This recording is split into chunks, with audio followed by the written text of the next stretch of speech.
আজকে এখন আমি ঘুম থেকে উঠছি না, কারণ এখন বাজে 9টা। ঘুম থেকে উঠছি না কারণ তোমাদের দাদা সকালবেলা আজকে অফিসে গেছে গা, যার লিগে আমার সকালে উঠতে কোনো কাজ টাজ নাই, একটু এলাকা দেরি করে উঠতেছি। কিন্তু দেরি করে উঠতে সাইরা তো আর বসে থাকতে পারতাম না, কাজই করতে হইব, কারণ শখের মানুষ বিয়ে করেছি, তো কাজ তো করতেই হইব। কাজ না করলে কারা খাওন দিব? কেউ খাওন দিত না। আর সবচেয়ে বড় জিনিস হচ্ছে আমার গ্যাসই নাই, কারেন্টের চুলার মধ্যে রান্না করতে হইব। কালকে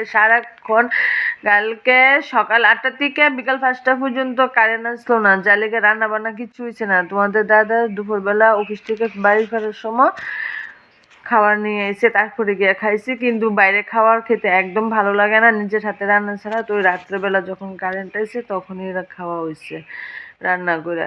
মানে গ্যাস না থাকলে কপালে যে ছিদ্র,